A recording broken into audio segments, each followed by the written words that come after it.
Alors, hello tout le monde, je sais pas si vous m'entendez. Alors, il y a un problème de lumière déjà, j'ai l'impression. On va essayer d'améliorer tout ça. Ça devrait être mieux. Alors, s'il y a des gens qui peuvent me dire si vous m'entendez, normalement à peu près. Alors, l'idée d'aujourd'hui, c'est déjà de faire un test. On va essayer de voir déjà comment ça se goupille pour le setup, pour la qualité un peu de tout ça. On va essayer de faire en sorte que ça soit à peu près allumé. Parfait, trop bien. Ouais, aujourd'hui, l'idée, ça va être de faire des tests sur stimulus composant. Donc, j'enregistre la vidéo. L'idée, ça va être aussi de faire en sorte que cette vidéo serve potentiellement de support à ceux qui veulent voir comment faire des tests en JS et faire des tests en JS avec un DOM qui est simulé, donc avec JS-DOM. Et on va passer directement sur l'écran. Je ne sais pas du tout combien de temps ça va durer, mais je voudrais faire une présentation un peu de ça rapidement. Alors, il y a quelques temps, j'ai créé justement cette librairie-là pour Stimulus, et cette librairie s'appelle Stimulus Composant. Le problème, c'est que j'ai extrait tous ces composants, pour la plupart, de projets qui sont en production aujourd'hui, et qui sont testés via la CI et les tests d'intégration directement de ces projets-là, mais qui sont pas testés directement dans la librairie en fait. Donc dès que quelqu'un me fait une pull request, dès que quelqu'un essaie de modifier quelque chose, ou même moi quand j'essaie de revenir sur ce code justement qui a été extrait, je suis obligé de passer par son code en production pour le tester, et bah c'est un peu délicat, c'est même carrément délicat. Maintenant que la librairie commence à avoir bien pris quand même, ça c'est plutôt cool, parce qu'on voit quand même pas mal de stars et surtout pas mal de téléchargements.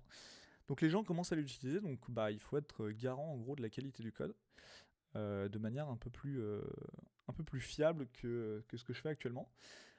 Donc j'ai commencé à regarder un peu ce qui se faisait en geste, mais pas en test d'intégration, parce que c'est un peu lourd à mettre en place. Donc j'ai regardé pour mettre JSDOM en place sur cette librairie. Donc j'avais déjà testé Gest, mais jamais Gest avec JSDOM. Et là l'objectif ça va être de, en fait, au fur et à mesure des lives, ou je le ferai en live, je sais pas, de faire des tests pour tous ces composants. Donc il y en a qui sont encore en privé, mais de faire des tests pour tous ces composants. Donc j'ai commencé par un composant simple qui est Stimulus TimeGo. Pour ceux qui ne savent pas, Stimulus TimeGo, c'est un composant très simple qui permet, si on regarde la démo, pardon, ça permet de, en gros, vous lui donnez une date, donc une date de votre base de données ou une date peu importe, et il va vous afficher le temps relatif avec cette date-là. Donc l'avantage il est multiple, c'est que le temps, du coup, par exemple, si vous dites quelqu'un poste un commentaire sur votre page, et on va voir poster il y a 2 secondes, 3 secondes, 4 secondes et ainsi de suite. Et ça utilise en arrière-plan une librairie qui s'appelle date, j'ai un doute, date FSN je crois de mémoire. Là, on va voir sur la documentation, je crois que je l'ai noté. Ouais, c'est ça, date FSN. Du coup, c'est format distance to now, donc ça c'est très classique. Mais j'ai juste cette dépendance-là. Donc l'objectif, là, ça va être de tester. Salut, Michael. Ah, mais d'accord, c'est Michael. Bonjour à tous. Du coup, là, l'idée, ça va être de mettre en place cette librairie-là pour... Enfin, de tester cette librairie-là. Donc de faire en sorte que, voilà, quand je lui passe une date, qu'il m'affiche directement, ok, il y a tant de temps. Et vous voyez que la distance, plus... c'est ici, je crois. Plus la distance est lointaine, plus le résultat, du coup, enfin, plus le range, je sais pas comment expliquer, est grand, c'est-à-dire que entre 0 et 30 secondes, c'est moyen d'une minute, et ainsi de suite. Mais passer 2 mois, c'est plus. Il y a plus de 2 mois, plus d'1 an, plus de 2 ans, plus de 10 ans, et ainsi de suite. Donc ça marche très bien, mais par exemple, il y a des cas à gérer qui sont un peu compliqués, enfin un peu chiants. Par exemple, quand la date n'est pas formatable, que la date est invalide, que quand quelqu'un met quelque chose dans le tag time. Donc il va falloir tester tout ça, tester aussi l'intervalle, parce que cette librairie a 2 options. Soit avec un système d'intervalle qui va refresh toutes les X secondes la distance, soit pas. Donc il va falloir tester tous ces cas-là. Et voilà. Le problème, c'est qu'aujourd'hui, actuellement, j'avais essayé de faire des tests sur certains composants. Le problème des tests tels qu'ils étaient faits actuellement, c'était que j'utilisais la démo pour le faire. En gros, si je me remets dans le code, par exemple, si mon navigateur mon éditeur veut bien marcher. Quand je me mettais dans le code, en gros, ça utilisait la démo, donc le code HTML de la démo, donc ce code-là, et ça lançait les tests dessus. Le gros problème de tout ça, bah il y en a plusieurs en fait, c'est que à chaque fois que je veux rajouter un nouveau test, je suis obligé de modifier la démo, et c'est pas forcément ce que je veux faire. Je veux garder une démo qui est simple, propre, pour les gens qui connaissent pas la librairie et qui veulent la découvrir. Donc ça c'était problématique, j'étais obligé de rajouter un bout de code caché en gros pour lancer les tests de dessus, donc c'était assez ingérable. Et le deuxième problème, c'était pour la CI, c'est-à-dire que là, ça utilisait Puppet. Donc c'est en gros, ça simule un navigateur enfin, c'est pas ça le simule pas justement. C'est Chrome en headless qui est lancé en arrière-plan. Et Puppet va lancer les tests sur ce navigateur. Le problème, c'est que, enfin, l'avantage, c'est très cool, c'est que ça permet de tester dans un vrai navigateur. Le gros problème majeur, c'est la lourdeur de la stack. C'est-à-dire que le premier venu, il doit comprendre ce que c'est Puppet, comment interagir avec Puppet. Les API sont pas les mêmes avec Jest et ce genre de choses. Donc c'était un peu chiant, pour être honnête, un peu compliqué. Donc j'ai commencé à faire une petite implémentation à la main de Jest. Et l'idée, ça va être de continuer d'écrire les tests. Et là, je vous ai passé la configuration parce qu'elle est assez... elle est assez chiante. Mais maintenant que les tests sont installés, l'idée, ça va être de les écrire ensemble. Donc Jest, c'est une librairie que je connais très peu. Mais on va essayer d'écrire tout ça ensemble et de découvrir un petit peu la librairie. Donc, la première chose, on va déjà lancer Yarn pour voir, enfin, Yarn Dev, Snowpack, du coup, pour voir un peu comment ça se goupille et voir qu'on n'a pas tout cassé. Alors, mon ordi galère un peu du fait que je suis en live. Mais bon, c'est pas très grave. Tac, donc là, on a l'environnement de développement qui devrait arriver. Et évidemment, il y a déjà un problème. Merci. Les joies du développement sur JS. Est-ce que si je fais ça, ça marche mieux? Tac, donc là, ça marche mieux. Du moins, j'ai l'impression.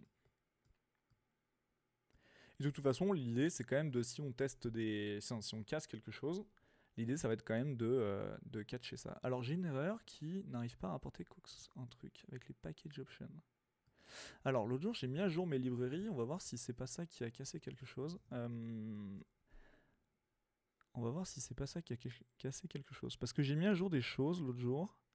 Mais c'est peut-être... Ah voilà, j'ai mis à jour Snowpack, pardon, et j'aurais peut-être pas dû. Alors on va aller corriger ça. On va revenir à une version stable. J'ai fait des tests, mais j'ai pas tout remis au propre.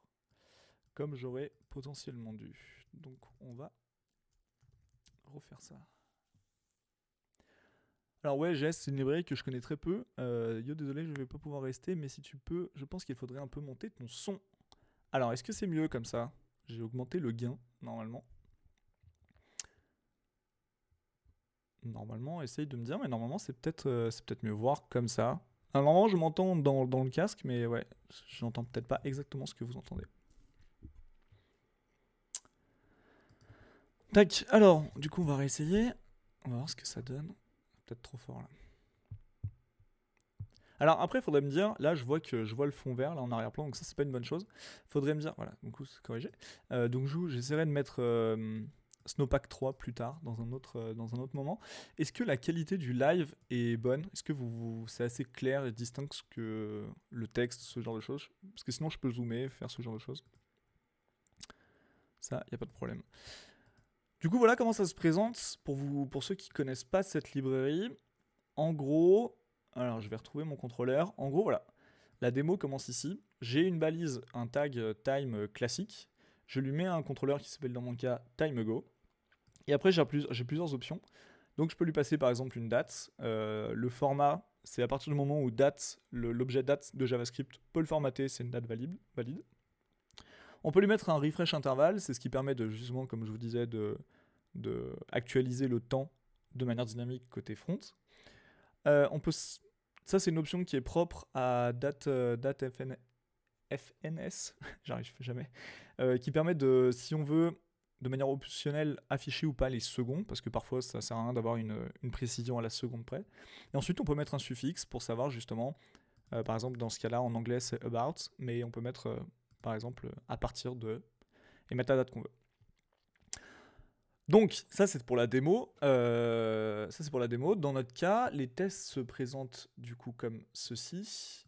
Alors, je me souviens plus ce que j'avais fait. Voilà, c'était ça. L'idée, c'était de réécrire dans chacun des tests qu'on veut, de pouvoir générer un DOM à la volée et de pouvoir faire des tests dessus. Alors là, j'ai fait un before each bien sale, mais en gros, si je fais un yarn, yarn tests, en théorie, bah, du coup, il va utiliser ce DOM et plus le DOM du coup du index.html. Donc on va voir déjà ce que ça donne. On va voir déjà si le test passe. Donc là, il passe. Donc maintenant, ce qu'on peut essayer de faire, c'est essayer de le faire crasher. Donc je vais modifier ça. Et normalement, il devrait y avoir un problème. Donc la difficulté de tout ça là, c'était de mettre en place. Donc là, il y a bien une erreur, donc tout va bien.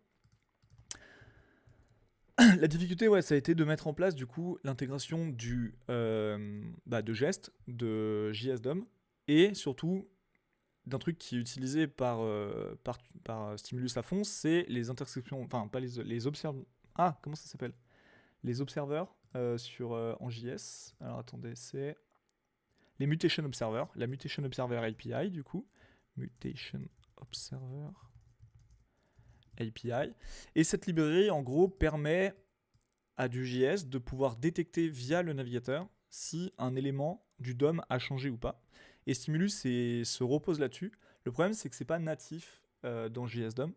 Du coup, j'ai dû pas mal comprendre comment ça marchait, mais en fait, c'est cette librairie-là, enfin cette dépendance-là, qui permet de justement resimuler le comportement de Mutation Observer dans JSDOM directement. Donc ça nous permet de greffer en fait directement nos contrôleurs Stimulus dans du JSDOM.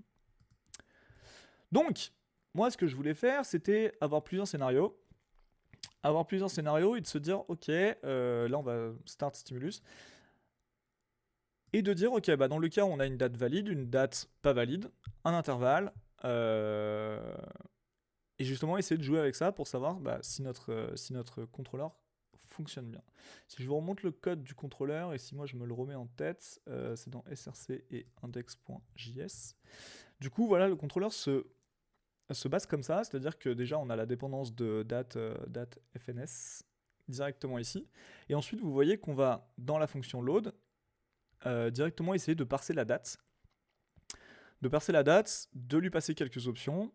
Donc ça c'est dans le cas où la librairie peut être surchargée, et ensuite on va essayer de vérifier que la date est valide ou pas. Si elle n'est pas valide, on va afficher une erreur, sinon bah, dans tous les cas on va essayer d'afficher l'attribut ou d'afficher directement datetime. Ça permet quoi? Ça permet que si par exemple quelqu'un met une date qui n'est pas valide, donc par exemple je vais mettre lol, et bien là, normalement, le but c'est de ne pas rien afficher, mais c'est d'afficher juste lol. Donc afficher la date qui n'est pas parsable. C'est pour ça qu'il y a toutes ces conditions. Donc ça, on va essayer de gérer ce cas et de faire un deuxième test justement dans ce contexte-là. Moi, la question que je me pose, c'est est-ce que ça fonctionne comme AirSpec avec un système de contexte et un système de contexte tout simplement. Donc je vais voir si ça existe. Ça, j'ai un doute.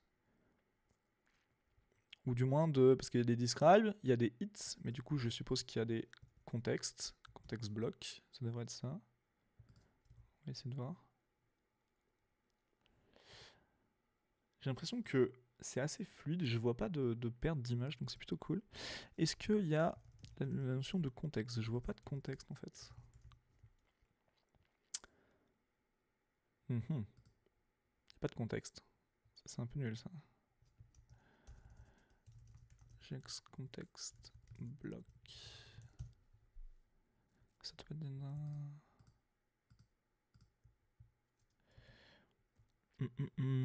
C'est dommage qu'il n'y ait pas de contexte. Comment ils font les gens? Ils font des describes du coup, c'est ça? Mais les describes normalement c'est pas exactement pour ça. Before each, after all, describe.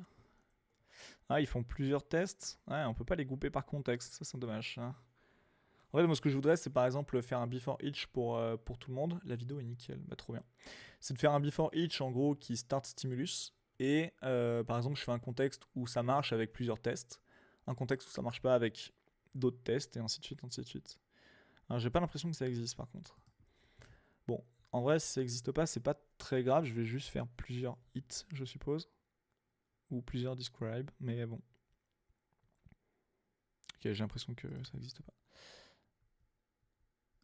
Ok.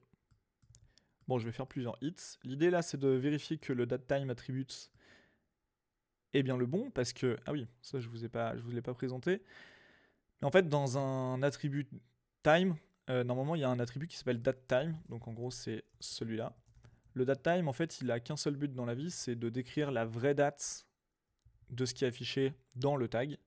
Ce qui se passe, c'est que moi, comme je vais changer le contenu de time, je suis obligé d'avoir un datetime qui est valide. Par exemple, c'est juste pour que le HTML soit valide. Donc en gros, quand la personne elle va mettre cette date-là, nous, dynamiquement, on va remplir ici bat 3 years ago. Par contre, je suis obligé de récupérer cette date et de la mettre là.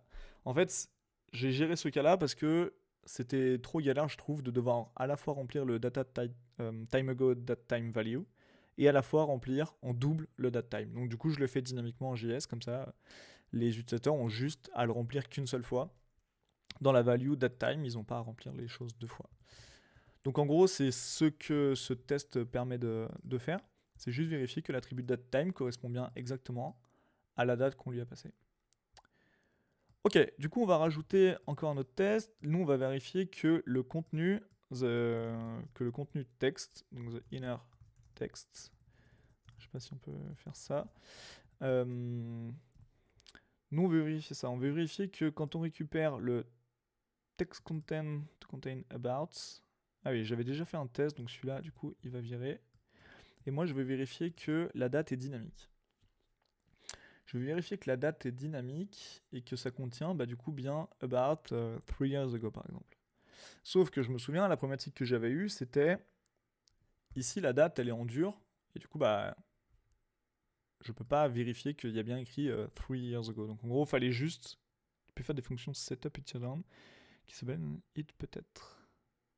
Ah, tu penses qu'avec setup, setup, teardown. Alors je croyais, sauf erreur de ma part, que c'était juste pour la configuration, mais si tu me dis que on peut s'en servir partout, je suis carrément chaud pour tester. One time setup. Before each.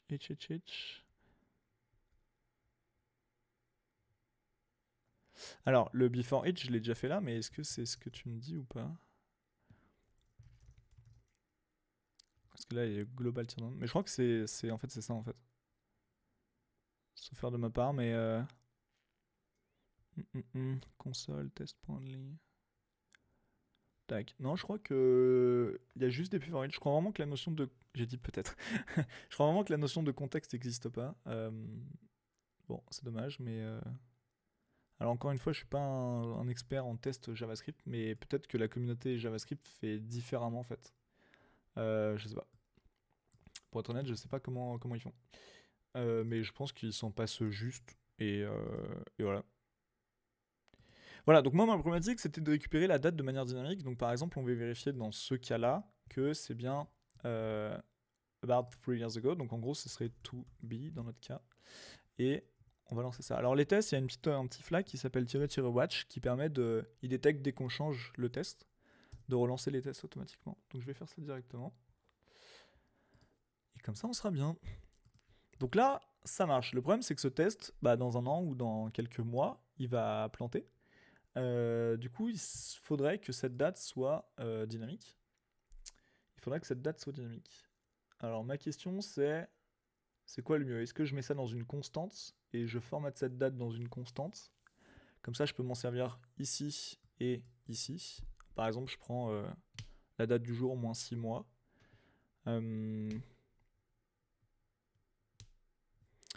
Comment est-ce que je pourrais faire? Si je vais juste vérifier un truc que j'avais fait sur un autre projet que je peux pas vous montrer malheureusement. Tac, je cherche juste un truc.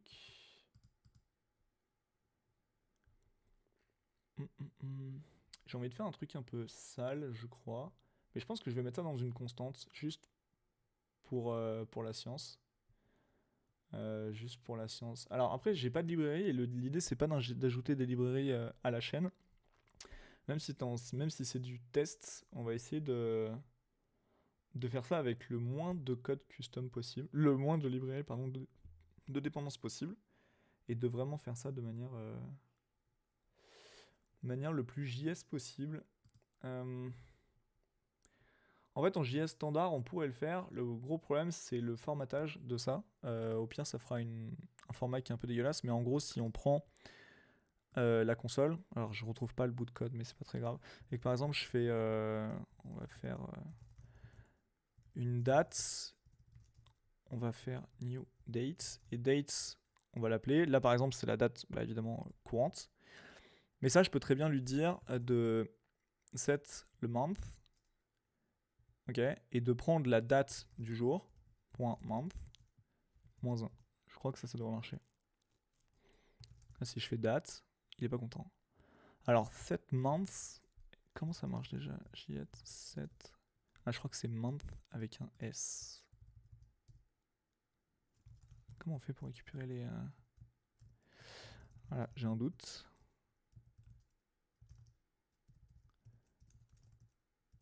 Comment on fait pour récupérer... C'est une blague. Je me souviens plus comment on fait pour récupérer les mois en JS.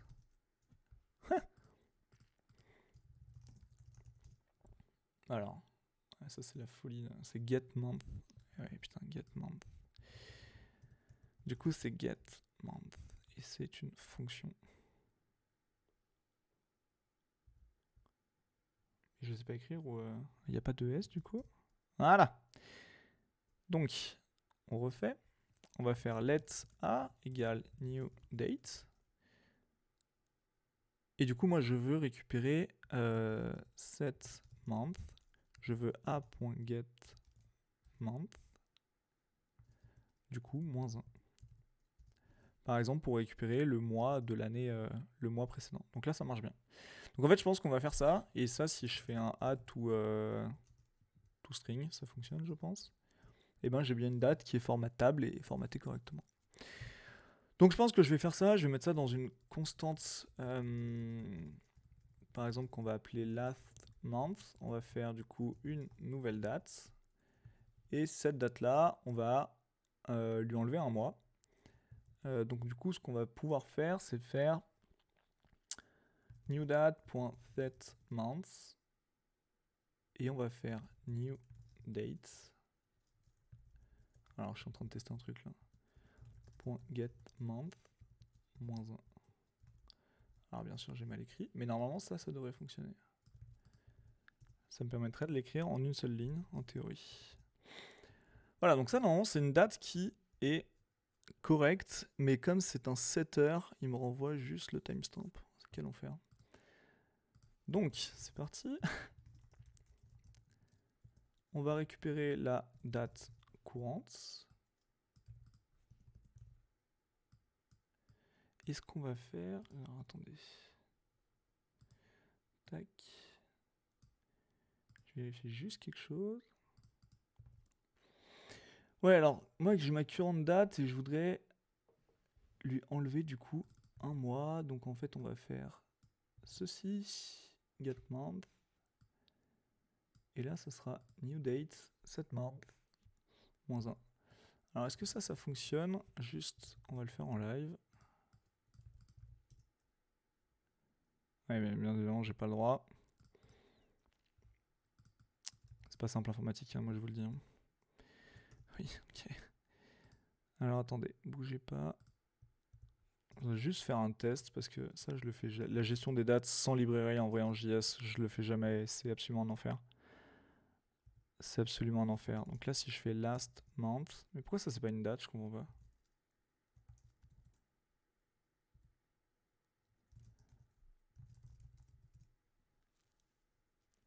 Pourquoi c'est pas une date? Il est bourré ou?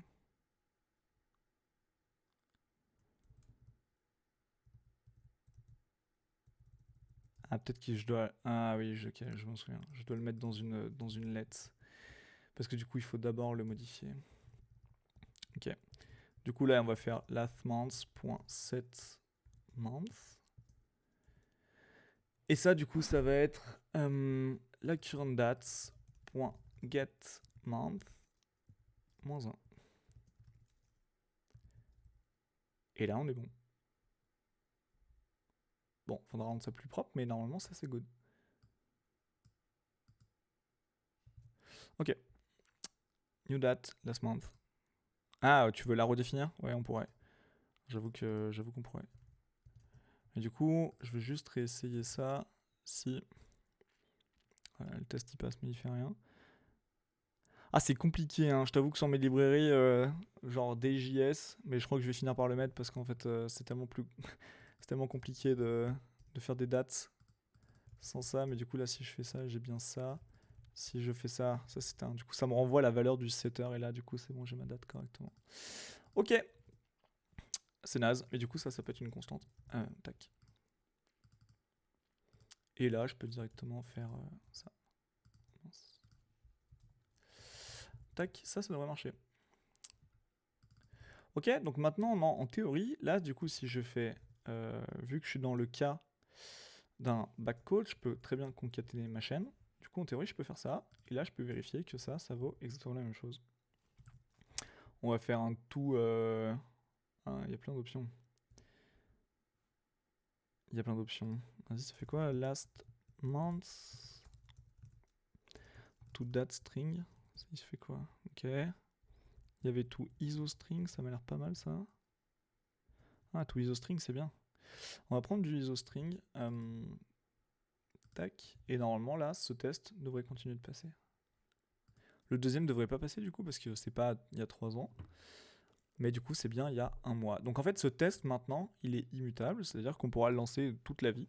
Il devrait tout le temps lancer il y a 1 mois ago. Donc là, on est aussi un peu en train de tester, ce qui est une mauvaise chose, mais on est aussi un peu en train de tester le fait que la librairie du coup date FSN fonctionne. C'est pas une mauvaise chose, mais le but c'est pas de tester la librairie, c'est vraiment de tester ce que nous, le fait que le message s'affiche correctement. Ok. Donc, on a fait notre test, ça c'est bien. Maintenant, je voudrais tester les cas où ça ne marche pas. Donc, en gros, les cas où le contenu n'est pas modifié. Donc, it does not update inner text. On va faire le test inverse. Donc là, l'idée, ça va être de modifier le inner body. Avant. Et c'est là que j'aurais bien voulu un contexte, en fait. C'est là que j'aurais bien voulu un contexte. J'ai pas envie, justement, que... Enfin, je préfère modifier en gros ces valeurs qui sont génériques dans un contexte, mais j'ai l'impression qu'il faut le changer directement dans le hit en fait. Ce que je trouve un peu dommage. D'ailleurs, pour simplifier le test, on peut faire ça, je crois, je pense. Et on va aller modifier, j'ai pas le choix, j'ai l'impression, on va aller modifier ça directement ici. Donc on va pareil récupérer le sélecteur time, et nous ce qu'on veut, c'est de lui passer une date qui n'existe pas.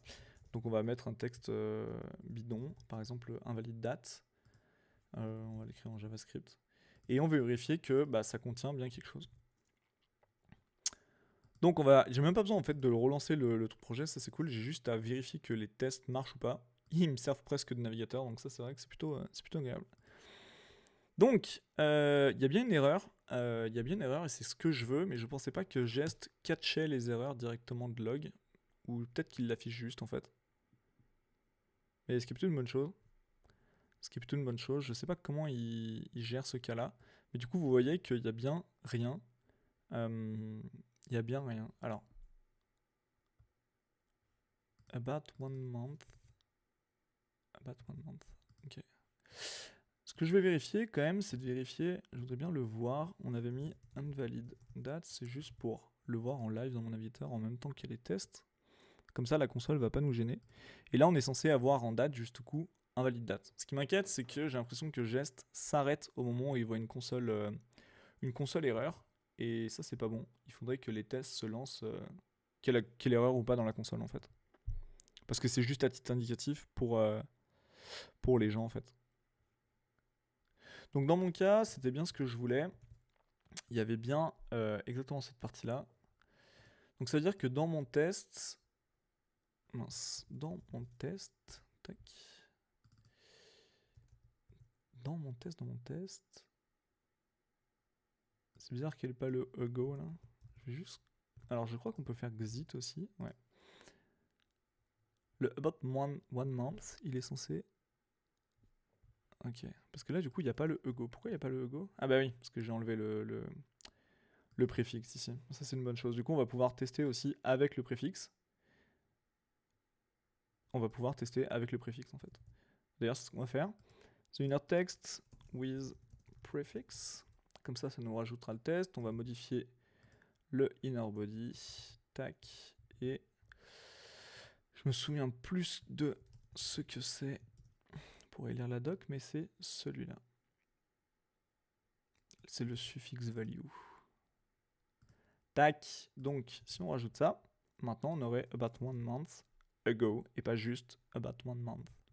Si on sauvegarde, ce test devrait normalement du coup fonctionner. Bonjour Lexa TV. Tac. Donc là ça fail. Pourquoi ça fail? Il reçoit rien du tout. Il reçoit rien. Alors est-ce que c'est un problème de scope? Est-ce que c'est un problème de j'ai pas le droit peut-être de faire ça?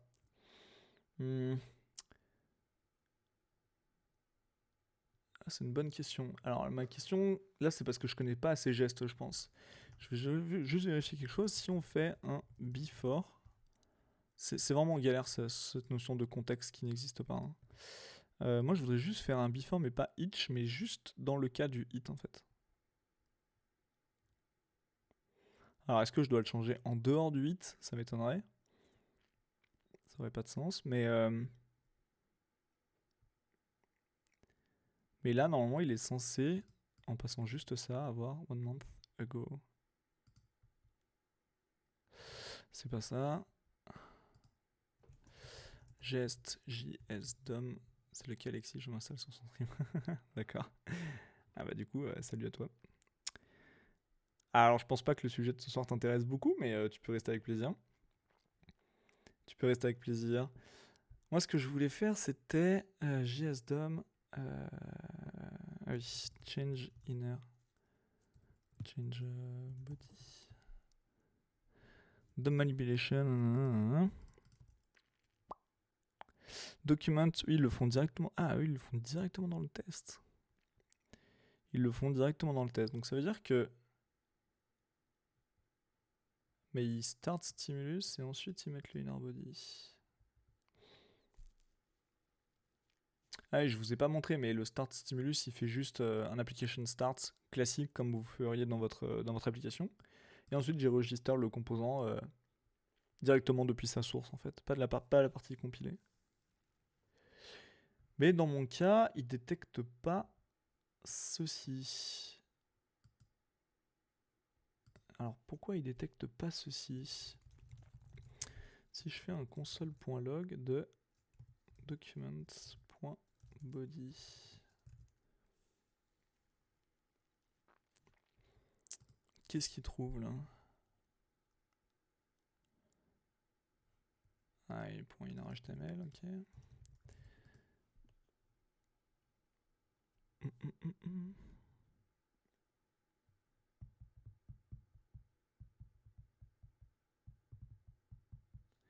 Il est pas content. Enfin, il change absolument rien en fait. Alors est-ce que c'est parce que du coup le format de date est pas bon?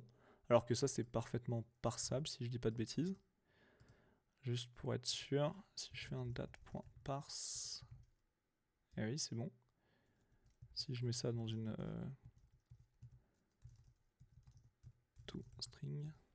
Ah ouais non c'est un timestamp mais c'est pas une date du coup. Mais normalement il devrait fonctionner quand même. Alors let B. Ouais non c'est pareil. Ok, du coup c'est pas la question. La question c'est pourquoi il est vide à ce moment-là. Ça c'est une très bonne question. Tiens, on va essayer côté juste HTML. Savoir si je mets exactement la même date. Savoir si je mets exactement cette date, qu'est-ce qu'il fait? Alors la date c'était ça. Et le contrôleur c'était ça. Vous savez quoi, on va tout prendre. Et on va le mettre directement ici.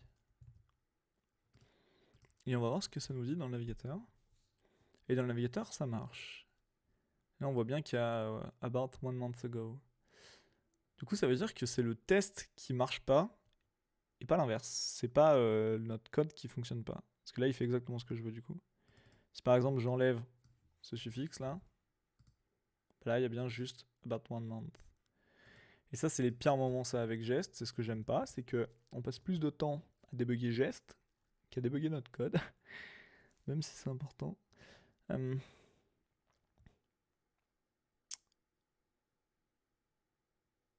Je fais un console pour log de body.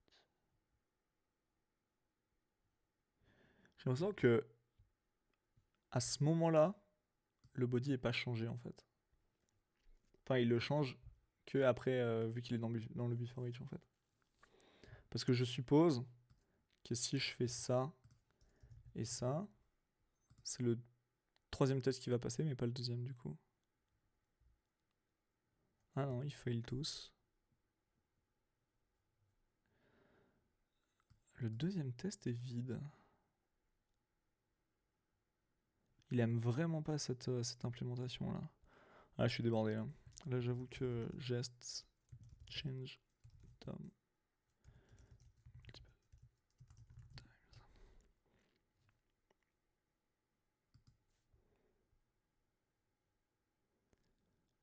Ah, il faut peut-être clear le DOM à chaque fois. Alors, j'avais le souvenir que quelqu'un, alors je sais plus, je me souviens de quel repo l'avait fait, mais après chaque test, il faisait un clean-up du DOM pour pouvoir le remodifier en fait. Comme si ça, on n'avait pas le droit de le modifier plusieurs fois. Alors, on va essayer un truc. J'ai un doute sur quelque chose. DOM manipulation, ça je l'ai déjà ouvert tout à l'heure. Mais c'est quand même dingue de pas pouvoir faire ça plusieurs fois. Sans le redéfinir de manière brute comme ça en fait. Ok, super. Je voudrais... Au pire, je vais aller voir comment la personne qui j'imagine là l'a fait. Il fait bien un before each, after each. Je me souviens que le after each, en fait, quelqu'un avait fait dans un after each justement un reset du DOM. Sauf que le reset du DOM, c'est bien, mais moi, je veux pouvoir le modifier justement comme ici à chaque test, en fait. De la même manière, c'est si je fais ça et que je le redéfinis par exemple ici et ici, en gros, à chaque test, est-ce que ça fait des trucs ou pas? Ah mince, ce test, du coup, faut l'enlever. Mais là, normalement, je devrais avoir 2 tests sur 3 qui passent. Donc là, il fail tous. Il fail tous parce que ça, du coup, n'est pas pris en compte. Alors, attendez. La librairie, c'était Stimulus UX, enfin Symfony UX, du coup. Et c'était cette librairie-là. Alors, cette librairie, elle me permettait... Je vérifie juste un truc là-bas. Elle permettait de justement faire un global teardown à chaque fois, là. Enfin, je sais plus comment il l'appelle. Et d'aller vérifier justement de clean le DOM pardon, à chaque fois. Donc lui dans SRC il fait quoi? Il mount, il append et ensuite il le clear. Mais le clear il fait rien de spécial en fait, il fait juste ça. Mince. Par contre dans ses tests, comment il s'en sert? Before each.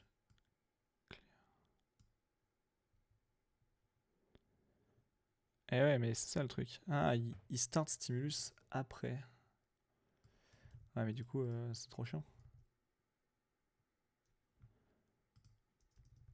Comment le premier test aurait pu marcher si c'était le cas?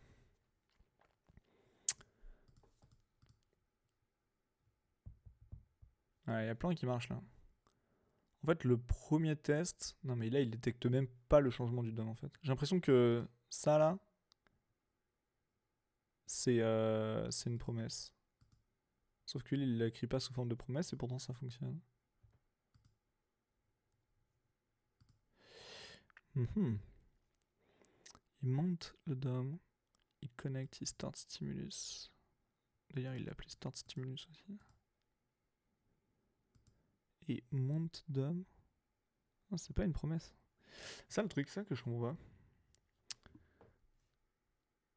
C'est ça que je comprends pas. Pourquoi quand on était dans ce cas-là, là, où c'était tout dans le before each, ça fonctionnait, mais dès que je veux surcharger le DOM dans un seul des tests, ça fonctionne pas. J'ai l'impression qu'il faut faire plusieurs describe en fait. Sauf que pour moi, describe, ça sert à définir une méthode en fait. Enfin, à tester une méthode. Ensuite, il y a les contextes, et ensuite, il y a les tests. Et là, comme il n'y a pas de contexte, je peux pas faire plusieurs before each en fait.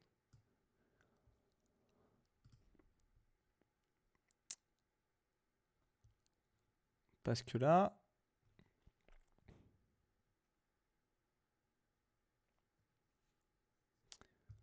à partir de ce moment-là, le stimulus est déjà chargé. Alors, geste, before it. Tac. Après, si ça vous plaît, ce genre de live, là je fais ça parce que c'est mon premier, donc il y a encore des tests et je bricole un peu. Si vous aimez bien, eh ben faut pas hésiter à me le dire et on remettra ça en fait. On fera ça plusieurs fois. Mais n'hésitez pas à vous abonner à la chaîne. Et j'aime pas dire ça, mais à vous abonner à la chaîne et de faire en sorte que on puisse justement faire des trucs cool. Faire des trucs cool pour les prochaines fois. Là pour l'instant c'est des tests parce qu'en ce moment c'est ce que je dois faire mettre en place sur cette librairie. Mais si vous voulez tester d'autres choses, enfin si vous voulez qu'on fasse d'autres choses ensemble, il n'y a aucun problème.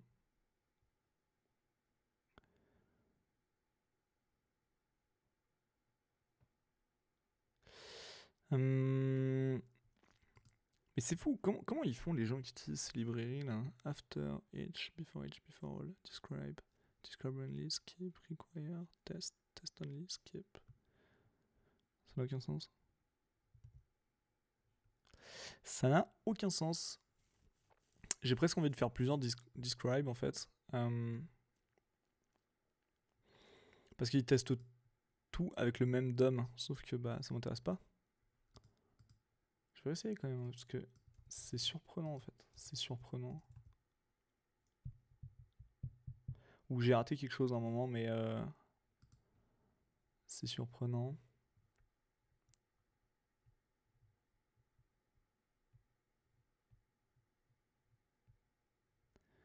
Là, il n'y a rien.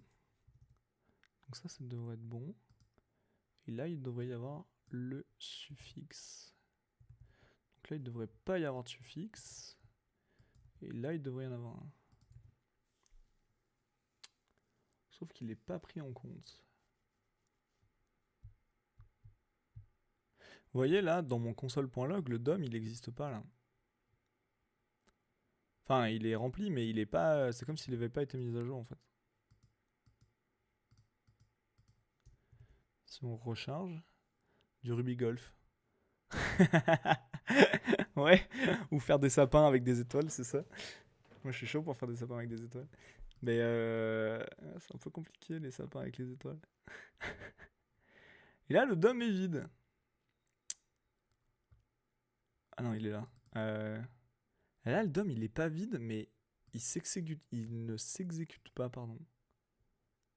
Ah là, mes compétences en gestes sont compliquées, hein. Alors attendez, geste, JS DOM, change DOM, tout simplement.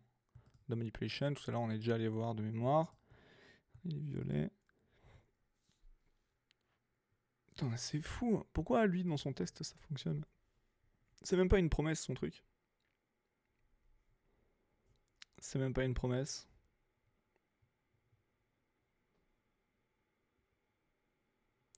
Sans que ça soit une promesse, il arrive à le changer à la volée dans son test, en fait. Est-ce que le fait de l'appeler test ou hit change quelque chose? C'est quoi la différence entre test et hit? Order of multiplication, test. Geste, test, hit.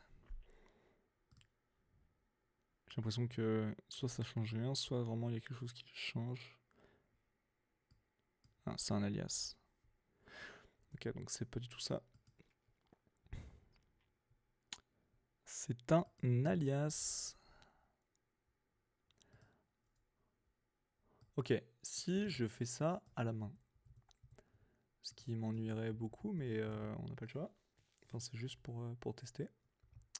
Là, le premier test devrait passer, mais pas les suivants. Le premier test passe pas.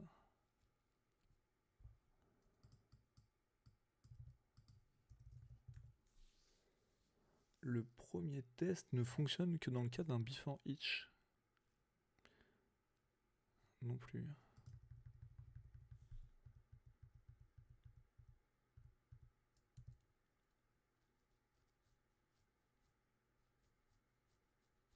Bon, on va devoir faire plusieurs describe, je pense.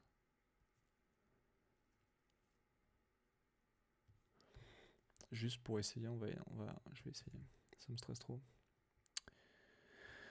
Ce qu'on va faire, c'est qu'on va faire, alors juste en mode dégueu pour l'instant. En fait, on va tout reprendre. Describe, load. On va faire un before each. Mais cette fois, on va rajouter le préfixe en fait.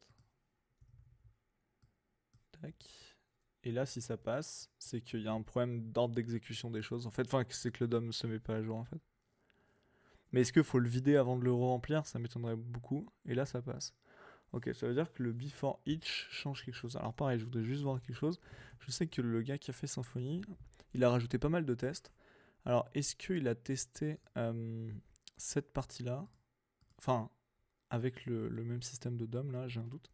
Enfin, je me souviens plus en fait. Lui, il fait comment? After each, il clear le DOM, très bien. Et dans son hit, il monte le DOM. Et il wait for. Ah, c'est peut-être wait for qui me manque. Ça sera quoi wait for? C'est un truc qu'il a fait lui-même. Testing library DOM. Wait for. À quoi ça sert wait for? Testing library DOM. Est-ce que c'est parce que justement. Je crois que c'est ça. Je crois que c'est ça. Le wait for. Là. Alors on va aller voir directement ici. Il n'y a pas une recherche. Wait for. Quel est ce bruit? Alors, wait for.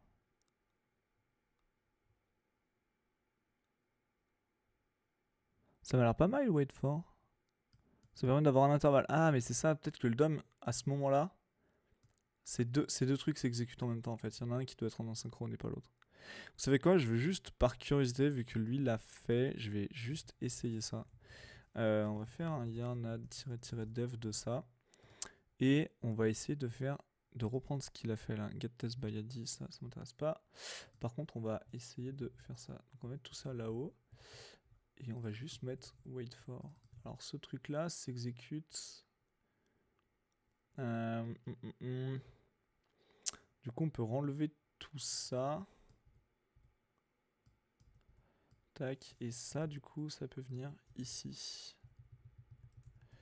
Mais à quoi ça sert de le clean, le DOM? Je sais pas. Je pense que ça sert à rien. Pour l'instant, du moins. Et ici, on va faire. Quand ça s'exécute, wait for, c'est une fonction anonyme, je suppose.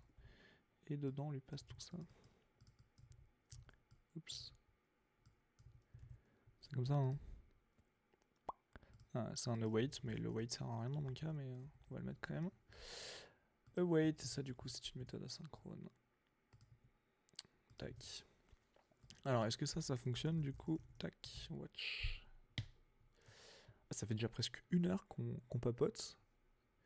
Bon, là aussi, c'est une découverte de gestes. Hein. Normalement, j'espère, une fois qu'on aura eu tous les edge cases un peu nuls, declaration exception, est-ce qu'il y a peut-être pas besoin de ça? Ouais, dès qu'on sera un peu plus à l'aise avec Jest, JSDOM et tous les edge cases un peu nuls, et ben, en théorie, on pourra faire... oui, mais bon. On pourra faire des trucs plus cool. Pourquoi tout à l'heure il a râlé sur le async? C'est pas grave. On pourra faire des trucs plus cool. Enfin, on pourra débarrouler, je pense, un peu plus vite. Et là, ça fonctionne. Donc c'est ça, c'est bien un problème d'ordre d'exécution. Enfin, pas d'ordre d'exécution, mais de... Un problème de ça était exécuté en même temps que ça. Donc je pense que ça fonctionnait pas. Bon, du coup, c'est bon à savoir. Limite, j'ai envie de mettre des wait for de partout pour éviter justement tous ces edge cases. Mais je vais pas le faire. Mais bon, par contre, j'ai pas besoin du await parce que j'ai rien qui n'est après. Et maintenant, on va pouvoir vérifier les cas qui ne marchent pas. Donc dans mon cas, par exemple, on va lui passer invalid date et on va essayer de récupérer ici invalid date. Alors ce test-là, du coup, maintenant devrait passer. Et parce qu'en fait, le comportement que j'attends, c'est que quand vous mettez une date invalide qui n'est pas parsable, plutôt que de rien afficher, comme je disais, on affiche le texte que la personne a mis. Comme ça évite d'avoir un trou blanc, par exemple, ou du moins l'utilisateur se rend instantanément compte qu'il y a une erreur et que la date n'est pas parsée, en fait. En plus de l'erreur qu'il y a dans la console. Donc là, il y a des erreurs dans la console, mais en fait, c'est les erreurs qui sont à la base dédiées pour le navigateur. Mais là, elles apparaissent là. Alors, est-ce que sur Jest, on peut silence les consoles.error? Peut-être. Ça, c'est une bonne question. Je vais voir si on peut. Console inside unit test. Tac, tac, tac. Je suppose qu'on peut. Silence, ok. C'est pas ouf. Global. Verbose, tac, tac, tac. On peut les catcher. Ah, ça, c'est pas mal, ça. On peut quand même vérifier si les consoles.log ont été catchées. Donc ça, je le ferai plus tard. Mais bon, en tout cas, l'erreur qu'il y a ici n'est pas une... Vous voyez, les tests sont tous au vert. Mais il nous affiche juste les erreurs qu'il y a dans notre vrai code, en fait, donc ici. Donc là, on est pas mal. Qu'est-ce qu'on pourrait tester d'autre? On pourrait tester l'intervalle, mais en fait, j'avoue que c'est pas mal de pouvoir tester ça. Mais là, on a testé à peu près tout ce qu'on voulait. En fait, j'ai pas besoin de faire beaucoup plus de tests, en fait, parce qu'à partir du moment où je sais que la librée est appelée correctement, après, c'est à elle de faire son rôle correctement, en fait. Si j'arrive à parser une date, à afficher about 1 month ou about 1 month ago, en vrai, à partir de là, je sais que la librairie est appelée correctement et qu'elle fait son boulot. J'ai en théorie pas besoin de regarder plus. Dans le cas ici de l'invalid date, pareil, ça fonctionne. Il faut juste que je vérifie que ça catch correctement le cas qui est une mauvaise date. On pourrait tester l'intervalle. Alors, le problème de l'intervalle, c'est qu'il faut avoir un temps. Je sais pas, il faut que je réfléchisse à comment est-ce qu'on peut tester le fait que justement il se mette en boucle. Peut-être qu'en mettant une date qui est très très proche. Parce que les seules options qu'on a, juste pour être sûr de l'API publique, je vais fermer tout ça. Juste pour être sûr de l'API publique, l'idée, c'est de vérifier ce qui est disponible comme option en fait. On a le datetime bien sûr, l'intervalle, c'est ce qu'il faut qu'on regarde. On a fait les secondes et on a fait le suffixe. Ah non, on n'a pas fait les secondes. Pareil, on peut vérifier. Ah oui, on va vérifier ça. On va vérifier que cette option-là fonctionne. Donc, pardon. Pour ça, on va vérifier que with prefix, alors ça c'était bon. With suffix, pardon. My bad. Petite faute. Et ensuite, on va vérifier que update the inner text with seconds. Donc moi maintenant, l'option que je veux, c'est with seconds. Tac. Donc, on va essayer de prendre une date qui n'est pas le last month, mais qui soit environ last... Alors, de mémoire, les dates sont mutables en JS, ce qui est un enfer. Mais, on va prendre une constante et on va faire few seconds ago. Et on va pas enlever...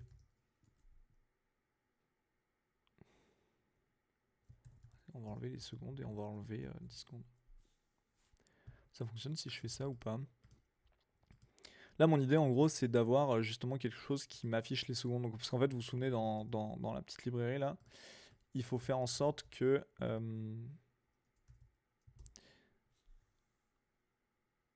Ouais, c'est bon. Il faut faire en sorte que il y ait un temps assez court, en fait, entre... Enfin, plus le temps est rapproché de la date courante, plus l'affichage en distance est précis. Du coup, là, je veux quelques secondes avant pour justement pouvoir justifier d'afficher les secondes ou pas. Juste pour aller vérifier dans la documentation, cette option-là, parce que moi, je la passe bêtement et méchamment, en gros, à l'option, c'est cette option-là. Option include seconds. Et en gros, cette option-là, vous voyez, mince. Mon ordi est en sueur. Moi, mon option, je la passe, vous voyez, directement ici, en fait. Dans Format Distance, Options, et en gros, bah c'est juste, je transfère le paramètre, quoi. Donc les include secondes, en gros, c'est les distances qui ont moins d'une minute, c'est ça, bah, sont plus détaillées. Si on fait le test, directement dans notre index.html, ça ressemble à ça. Si par exemple je prends la date de maintenant, par exemple 2020 02 22 et qu'il est 21h37, là vous voyez que j'ai bien les include secondes. Si je retourne ici, et c'est 2021, pardon, normalement ici j'ai less than a minute ago, et il inclut pas les secondes. Alors je me souviens plus exactement comment ça marche, mais est-ce que j'ai fait n'importe quoi? Tac tac tac, alors distance less than a minute, more details, default to false. Alors je vais juste vérifier que cette option là est bien prise en compte. Donc on va faire un petit console.log de options du coup. Tac. Bonsoir, bonsoir Aelos. N'hésitez pas à me follow si vous voulez plus de live. Et en plus, ça débloque des options supplémentaires, notamment les replays que j'ai pas actuellement. Donc là, je suis obligé d'enregistrer en même temps. Mais que par défaut, j'ai pas. Donc là, il y a bien les include seconds qui sont à true. Donc en fait, voilà, merci beaucoup. Qui sont à true. Donc en fait, l'option est bien transférée. Par contre, c'est que je comprends pas comment fonctionne encore la lib. Enfin, je me souviens plus en fait. Alors, est-ce que c'est parce que je lui ai passé, par exemple, si je passe 38 et que je mets 38.30 par exemple. Tac. Half a minute ago, less than a minute ago. Je comprends pas du coup à quoi sert l'option avec les secondes en fait. C'est la question. Si je mets false en dur là, il se passe quoi? 1 minute ago. Ah! Ok. Il y a comme une différence du coup. Là c'est about 1 minute ago. Et si je mets l'option. Ah non, c'est juste que le temps a bougé, je suis trop con. Ici, si je mets du coup 39. Ah, là j'ai bien 20 seconds ago. Half a minute ago. Et si je mets false.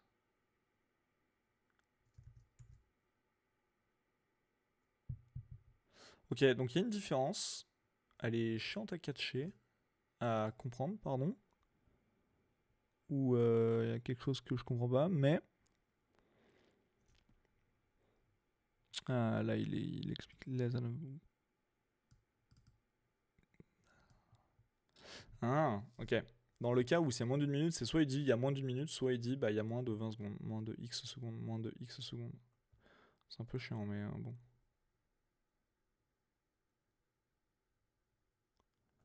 Ah, ok, là, pardon, je suis trop bête. Mais en fait, là, c'est ça, ok.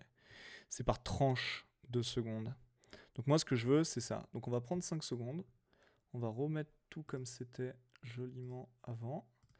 Tac, ça dégage. Et on va mettre, bah, du coup, 5 secondes.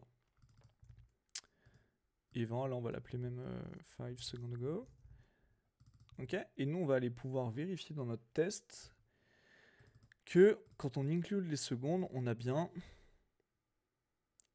less than 5 secondes. Alors 5 secondes, je pense que ça va être trop précis. Alors on va en mettre few, mais on va mettre du coup, je pense, 8 secondes. C'est juste pour que les méthodes asynchrones et ce genre de choses puissent passer en fait à l'intérieur de ça. Donc là, qu'est-ce qui se passe si je fais ça? Tu finis quand ton let's play de Fable 3? Eh bien écoute, très bientôt. Pas du tout. Non, en vrai, Fable 3, je l'ai fini. J'ai fini Fable 3 et Fable 2. Par contre, j'ai jamais fini le let's play de. Mais je pense que tu me trolls sur la question. Mais j'ai jamais fait le let's play de Fable Anniversary. Par contre, ils ont annoncé Fable 4, qui a l'air exceptionnel. Bon, pour l'instant, on s'enflamme pas parce que bon. Voilà, mais Fable 4 là.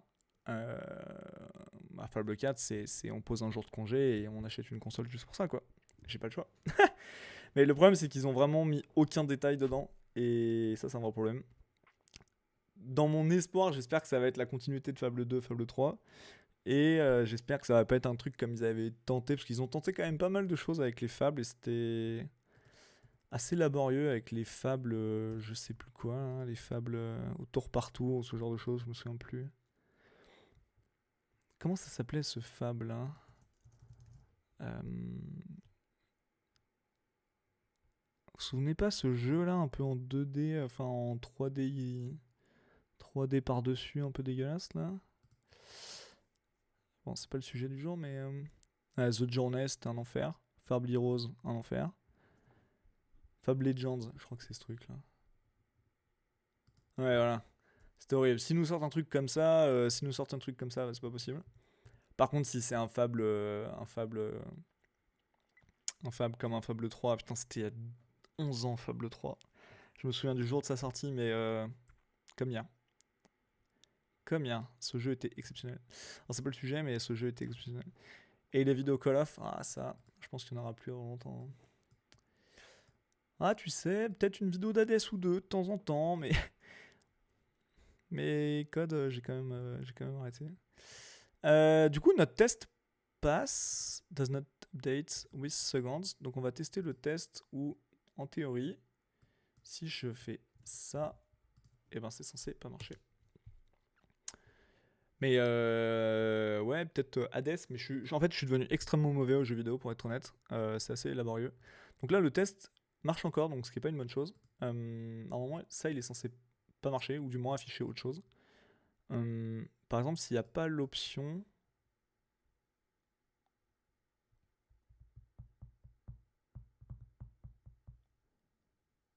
S'il y a pas. Putain, je comprends rien cette option, c'est ouf. Enfin, elle est trop chiante à tester en fait. S'il n'y a pas l'option, ça, c'est pas censé marcher en fait.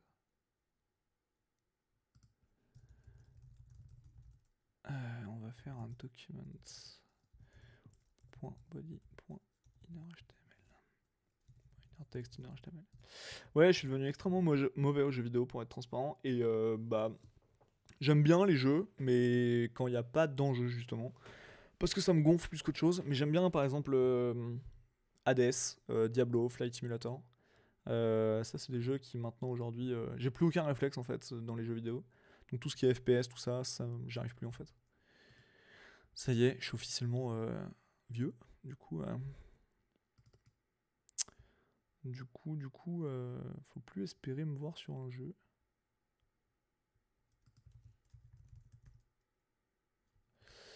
Mais c'est pas grave. En vrai, ça n'empêche pas qu'on se marre un peu. Qu'on se marre un peu. Les échecs, en ce moment, c'est redevenu la mode des échecs là, avec tout ce qui se passe, sur Twitch et tout. Mais voilà, c'est rigolo. Les échecs, mais pareil, je suis extrêmement mauvais aux échecs, c'est une catastrophe. C'est une catastrophe. Donc, mes secondes, elles sont mes secondes. Tac, tac, tac, tac time, je m'en fous. Tac, tac, tac. Validate. C'est marrant, ça fait des console logs de tout alors que j'en veux que un. Mais c'est pas très grave. Mais c'est marrant que là, si je change ce test, il se passe quoi là? J'ai l'impression que ça teste un peu ce que ça veut en vrai.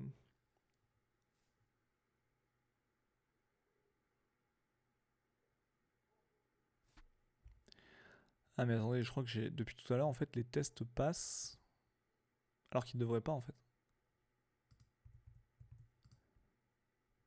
Je crois que le await en fait il marche pas. Si ce test passe là, c'est pas normal. Ok, donc en fait le await en fait a l'air nécessaire. Mais pareil, il va me dire qu'il sait pas il comprend pas comment il est converti parce que c'est de l'ES6. Ah là ça marche pas. Ok, donc c'est pas grave, il faut juste un await. En fait, du coup, ça marche très bien. Donc, on va mettre await async de partout. Async.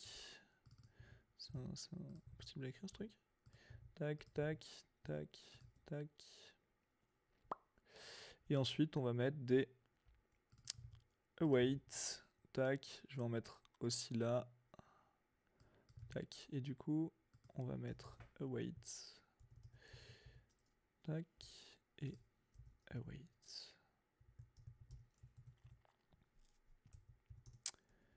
Tac. Alors, est-ce que là, normalement, mon test avec les secondes devrait plus marcher du coup. Et ce qui est une bonne chose. Add content declaration exception. Voilà, ça c'est le genre de test d'erreur que je déteste en JS. En fait, en fonction de comment est configuré Babel, comment est configuré trop de trucs, bah il y a tout qui change en fait. Enfin, tu peux avoir des erreurs qui sont juste des erreurs liées à la façon dont est transpilé ton JS en fait, c'est un enfer. C'est un enfer. Mais par exemple, async, il est pas content du async. Il est pas content du async.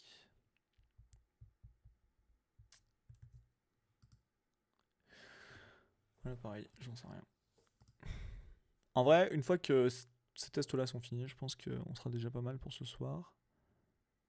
Encounter a declaration problem. Cette blague, ça, vous voyez, ça me rend ouf. Geste, encounter a declaration problem. Async await. Tac, tac, tac. Ça va être un truc tout con. Ou une configuration Babel à rajouter, ou je sais pas quoi. Voilà. Un petit Babel polyfill.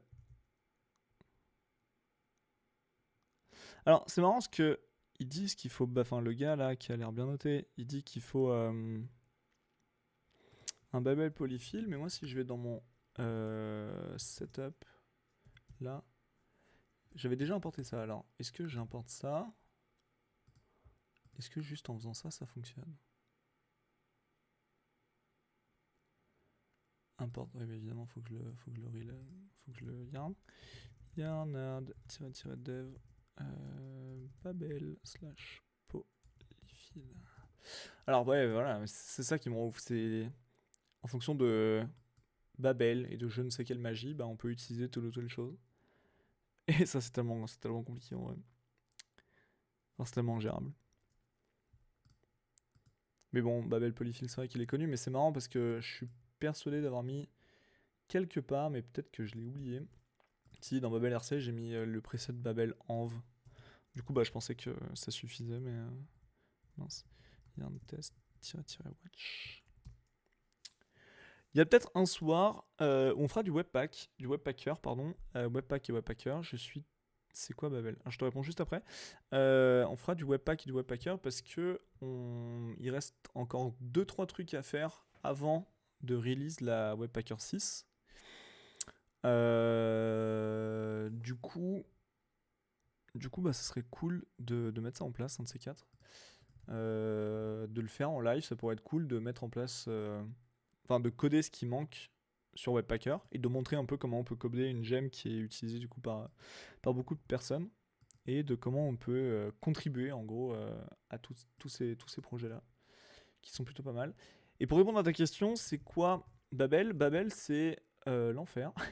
Non, Babel, c'est ce qui permet de transpiler ton code. C'est-à-dire, transpiler, ça veut dire que ton code va. Quand tu écris quelque chose, en fait, il va être transformé avant d'être envoyé de ton navigateur. Par exemple, si je vais sur Babel, alors pourquoi je dis que c'est l'enfer? Parce que justement, en fonction de comment est configuré ton code, Babel, le code que tu vois sous les yeux, n'est pas le code qui va être exécuté. Et ça, c'est compliqué parce que par exemple, sur Babel, quand tu écris justement une nouvelle syntaxe, par exemple 1 underscore 00 underscore 00, alors est-ce que ça marche ici? Ouais, tu vois, quand tu écris ça, bah, il te le transforme comme ça. Le problème, c'est que parfois, t'as pas envie qu'il transforme ton code, ou du moins tu sais pas comment il transforme ton code. Et parfois, l'environnement dans lequel tu as l'habitude de travailler, bah en fait, fonctionne pas de partout. Et ça, c'est un vrai problème parce que, bah, comme je viens de le dire, imaginons que tu fais un objet, par exemple, je sais pas moi, item, et que ce truc-là a plusieurs clés, par exemple lol, et que lui a aussi une clé, par exemple, je sais pas moi, poète, je sais pas d'inspiration, et que le mot de passe, enfin le mot de passe, le truc c'est lol, et ben à partir du moment où tu vas faire par exemple un console.log de item, bah là tu vas pouvoir, maintenant il y a cette nouvelle syntaxe avec les points d'interrogation, tu vas pouvoir faire par exemple lol. Mais ça tu vois, avant fallait écrire ça à la main, si item est différent de nul, alors affiche item.lol. Aujourd'hui, bah ça c'est Babel qui l'écrit pour toi, et ça tu peux le chaîner à l'infini en fait. Donc par exemple, je vais mettre ici poète. Donc il va les enchaîner comme ça, tu vois, il va, bah là il affiche pas ce qu'il y a à droite, mais il va faire ça en boucle pour que toi, ça ne pète jamais une erreur. Alors qu'en fait, si tu fais ça, bah imaginons que LOL n'existe pas et qu'ici c'est cake par exemple, et ben ça, il y aura une erreur au runtime. Donc en fait, Babel a transformé la façon dont il a écrit dont j'ai écrit le JavaScript. Le problème, c'est que si c'est pas compatible ou que ma configuration de Babel n'est pas bonne, bah le code marche pas. Donc en fait, dans les équipes, en fonction de ce que tu as de configuré et comment c'est configuré, bah tu peux avoir un comportement qui est complètement différent. Bref, derrière, il s'est passé des trucs. Et c'est quel test? C'est le test avec les secondes qui marche toujours pas. Et pour le coup, il a trouvé que... Ah oui, j'étais toujours un mois avant en fait. Eh oui, c'est pas 7, c'est 7 secondes. Tac. J'ai pas super clair, merci. Eh ben, pas de souci. Mais voilà, Babel aujourd'hui, il est un peu incontournable encore. J'espère que ça va disparaître petit à petit. Le truc, c'est qu'il te permet de rendre ton code, mine de rien, compatible avec tous les navigateurs. Si tu as envie d'écrire du code un petit peu moderne. Et le un petit peu moderne va pas très loin, mais il y a quand même beaucoup de choses qui sont pas supportées par tout le monde. Donc voilà. Donc, dans mon cas, few seconds ago, je set les secondes avec la date d'aujourd'hui, je récupère les secondes et j'enlève 8 secondes. Alors, ça ne marche pas. Pourquoi ça ne marche pas? Si on prend une date, few seconds ago, et qu'on fait ça, few seconds ago, il va être 21h52, 54. Ah mais là il m'enlève 2 minutes là. Alors attendez, pourquoi il m'enlève 2 minutes Few seconds ago, il est 21h54, 19. Et si j'enlève 8 secondes, il est 21h54, 18, 17, pardon. Alors pourquoi 8 secondes?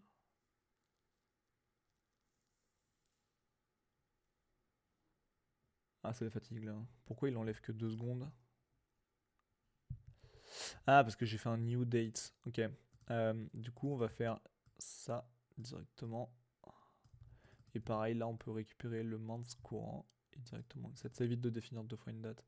Dans ce cas-là, si je fais ça, là, il va pas se rebaser sur la date courante, parce que du coup, il enlève que 2 secondes. Mais il va se baser sur la date. Qu'il avait déjà. Regardez. Donc là, 21h55. Et là, 21h54, 57. Donc ça marche.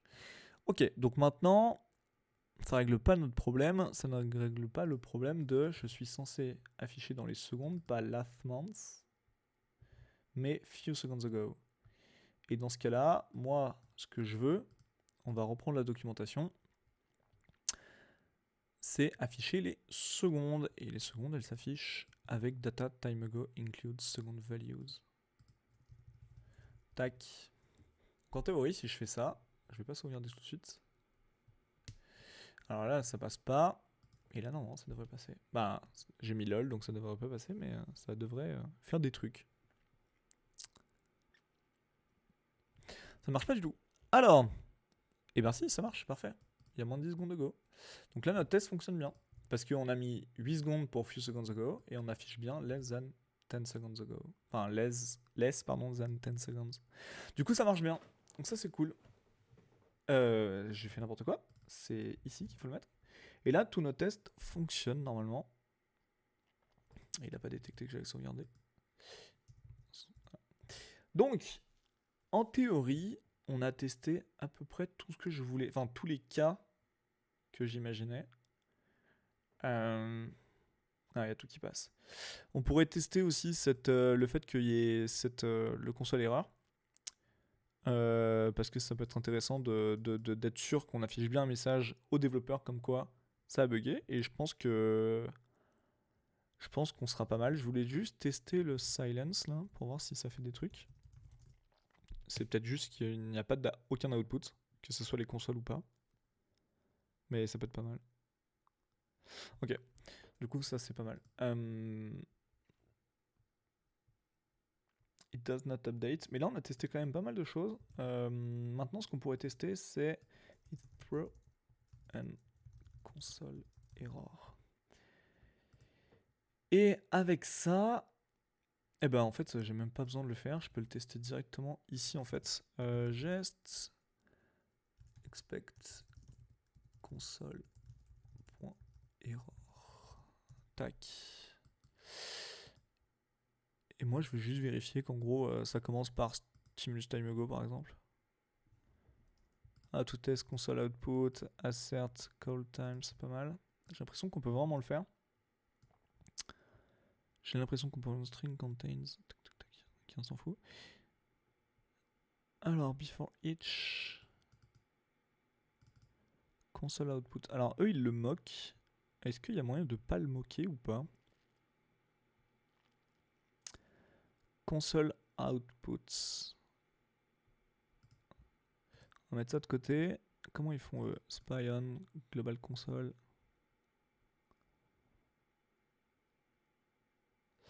Ok, ils le moquent. J'ai pas envie de le moquer en fait. On peut pas juste le faire.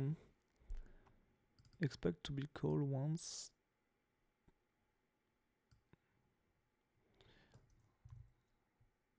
Ça marche si je fais juste bêtement ça. Sauf que moi, c'est un error. Donc, on va relancer notre test en mode watch. Et on va voir ce que ça donne. Et une fois qu'on aura fini, on déploiera ça. Alors, ce sera juste un patch parce que j'ai pas fait de modification de l'API. Mais on va voir ce que ça donne. Alors, error, il est pas content. Parce qu'ils l'ont moqué, du coup. Oui, oui. Et au pire, on le moque, hein. Il n'y a aucun problème. Hein.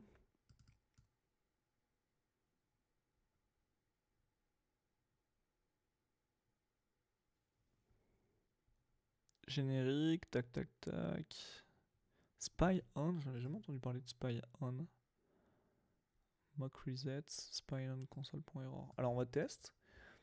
On va tester ça. Tac, on n'a pas besoin de ça. On va console le spy error. Before each, il mock le reset. Enfin, ouais.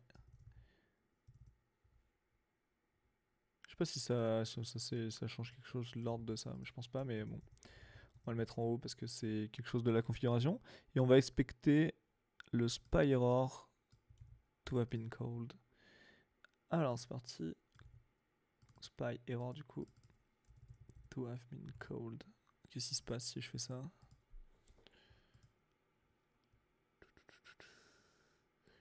Alors, received. Ah, déjà il avait détecté des choses tout à l'heure. Déjà ça fonctionnait. Si je fais ça, qu'est-ce qui se passe? Et en vrai ça passe super vite le temps. Ça passe super vite.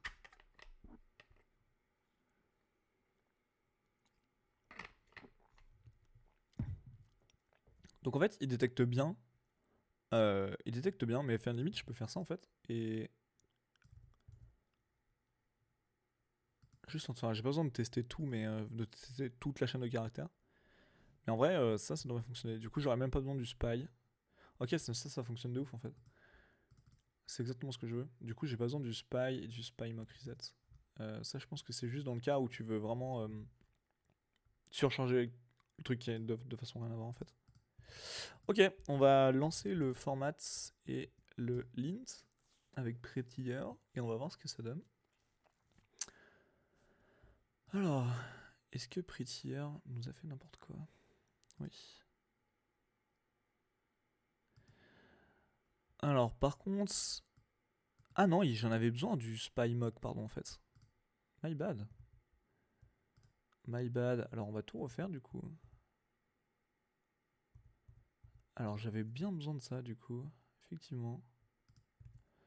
Du coup, là, si je sauvegarde...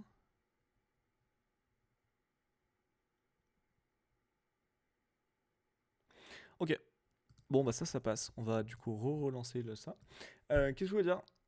Là, je vais bientôt couper le live parce que je vais aller faire autre chose, du coup. Se reposer un peu. Et en fait, le replay sera sur YouTube. Donc je sais pas encore quand, mais j'ai tout enregistré pour commencer à faire des tests et avoir les premiers retours pour savoir bah, si ça vous plaît et si il faut que je refasse ça. Mais du coup, ça, il y a tout qui fonctionne.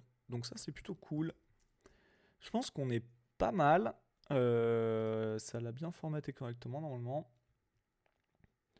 Ça a tout bien formaté correctement. Et du coup, ça c'est plutôt bien. Et voilà, on est bien. On est bien, on va le relancer en mode normal. Et on va déployer ça. On va déployer ça, et comme ça, le jour où quelqu'un demande une modification, si j'ouvre ça là, le jour où quelqu'un demande une modification sur la librairie, même s'il fait une pull request, bah au moins on aura directement le truc en live en fait. Donc ça c'est plutôt cool. Il y a eu un bruit. Tony Sage. Enchanté. Ah mais je sais qui c'est. Alors oui, il y a des gens qui avaient eu ce problème. Qui avaient eu ce problème là. Et ça on s'en occupera plus tard. Parce que j'arrive pas à reproduire en fait ce qu'ils ont comme problème. Mais bon, c'était juste pour vous dire que si quelqu'un un jour fait une pull request, bon moi on aura directement les informations sur la CI. Je vois que sur cette CI là, j'ai pas rajouté les tests. Donc en fait, on va pouvoir rajouter aussi les tests dans la CI. Donc on va le faire maintenant en fait. Alors, je l'ai déjà fait ailleurs. Je vais pas m'embêter. Je vais récupérer la configuration que j'avais fait sur par exemple Reveal Controller. Et si je récupère ça dans mes workflows, non, j'ai test. Voilà, parfait. Et là, j'ai juste un test bidon. Voilà, on va récupérer ça. Donc normalement, comme ça, au moins sur la CI, ça passera. Et on se posera pas la question de est-ce que ça tourne ou pas. Donc ça, merci les GitHub Actions pour le coup. Parce que c'est vraiment cool. Tac, pour YAML. Donc, on va copier ça. Ça, on s'en fout. Tac. Dès qu'on push, on setup la version 14, qui est la dernière LTS. Du coup, on installe, on lance un test en mode CI et dans l'environnement test, ça me va très bien. Et dans les lints, c'est juste les lints. Tac. En théorie, on pourrait même rajouter du coup le badge, qui devrait être avec la même syntaxe que pour les lints, qui est ce badge là du coup. Tac, et du coup c'est tests. Tac, comme ça, bah au moins, bah là il est pas lancé donc il va pas le trouver, mais au moins il y aura directement le badge. Tac, et dans le changelog, on va pouvoir mettre dans la version unrelease, on va faire. D'ailleurs, c'est une bonne question. Comment est-ce qu'on prévient qu'on a fait un truc qui n'a rien à voir avec le code, mais qui sert juste à indiquer qu'on a mis des tests. Je crois pas qu'il y ait de mots-clés propres à ça. Change, fix, remove, security, tac, tac, tac, tac, tac. Non, il n'y en a pas. Ok. Du coup, je vais mettre change. Mais c'est pas un breaking change, donc on s'en fout. Et là, on va mettre juste adding test. On va mettre with just and js. Top. Ok. Du coup, on est pas mal. On va pouvoir committer ça et faire en sorte que la configuration soit la même du coup sur tous les problèmes. Core, c'est pas mal. Sure. Core comme ça. Ouais, c'est pas mal. J'aime bien. J'aime beaucoup l'idée. Mais je pense qu'on va pouvoir committer ça et faire en sorte de publier ça. Est-ce que j'ai des commits ici sur cette branche?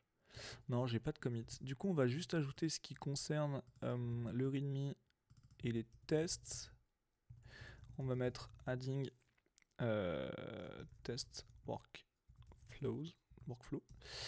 Ok, on va ajouter la configuration du coup de Babel. Donc Babel. Alors ouais, alors j'ai fait plus de trucs là. Mais ça concerne quasiment que Babel. Date FNS mais en version 2.17, ça change rien. Le setup avec gest setup et les mutation observer shime. Mais c'est que des dev dependencies, donc du coup on s'en fout un peu. Tac. Babel. Alors, on va juste ajouter entièrement LearnLock. Et là, on va mettre configuring gest. Il me manque un truc. Tac. Et là, on va mettre configuring gest with Babel. Et là, on va mettre, du coup, ce qui nous intéresse le plus, adding specs with jest and js dom. Tac. Normalement, on est bien.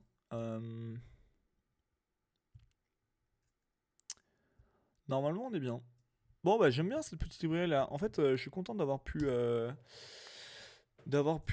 tester ça. Oui, Force with Liz. Je vais déjà push. D'avoir pu tester ça en fait. Comme ça, au moins, tous les petits edge cases sur une librairie simple, c'est quand même vachement plus simple à catcher. C'est-à-dire que là, toute cette histoire de récupération du DOM là, le await for, donc je suis content que le gars de SymfonyX l'ait fait. Alors j'ai mangé son nom, je suis désolé. Le spy error et tout ça, en fait je pourrais m'en resservir du coup la prochaine fois que... Pour les prochaines librairies en fait qui sont vachement plus compliquées à gérer que celle-ci. Mais on va pouvoir déjà merger ça. Et en fait j'ai même pas besoin de le déployer sur NPM parce que il apparaîtra directement dans la prochaine release. Mais l'API, l'avantage c'est qu'on n'a pas eu besoin de la toucher au moins. Donc ça c'est plutôt cool. Ça c'est plutôt cool. Je vérifie juste. Si vous avez des retours à me faire sur la façon dont je l'ai implémenté, je suis complètement preneur parce que cette syntaxe-là, peut-être que j'ai fait n'importe quoi. Et il faut pas hésiter à me le dire. Mais je pense qu'on a testé à peu près, pas tous les cas, mais je pense qu'on a testé une bonne partie des cas et de manière suffisante. On a rajouté 3600 lignes de dépendance. Je pense qu'on a testé à peu près ce qu'on voulait, enfin ce que je voulais du moins. Et à peu près tous les cas, il y a juste ceux qui l'utilisent dans le cas d'Action Cable. Là. Mais pour les autres, je crois qu'on est bon. On a testé les deux options disponibles. On a testé le cas où la datetime est valide ou pas. On a testé que l'attribut est bien changé. On a testé le console.log, le console.error et invalid date.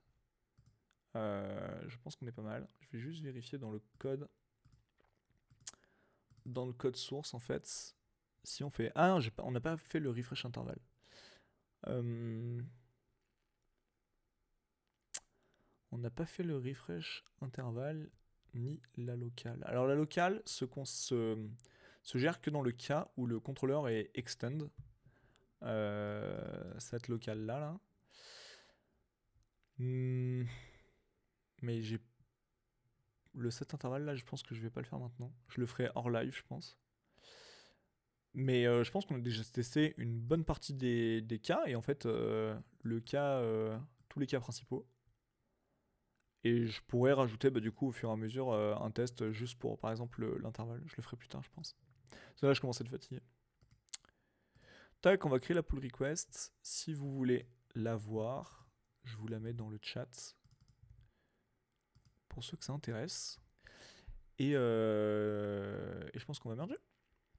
Ceux qui connaissent pas cette librairie, n'hésitez pas, enfin tous les composants même de cette librairie, n'hésitez pas à aller voir. N'hésitez pas à aller voir et à la partager et à même vous en servir parce que je pense qu'elle peut vraiment être utile à tout le monde. Que ce soit Stimulus TimeAgo ou les autres en fait. Je pense que ça peut être pas mal. Tac, on n'a plus besoin de ça. Et là, on va vérifier que ça lance bien du coup nos deux tests. Et il y a bien Jest et ESLint qui se lancent. Donc on est bien. Donc si normalement je vais sur Stimulus TimeAgo, j'ai bien du coup mes deux petits badges. Voilà, bon, c'est une bonne chose de faite. Il n'y a plus qu'à le faire sur 26 librairies du coup. Sur 26 librairies. Merci à ceux qui ont follow ce soir. Du coup, je referai ça, d'autres fois, je pense. Et voilà. J'espère que ça vous a plu et je vous souhaite une très bonne soirée. Salut!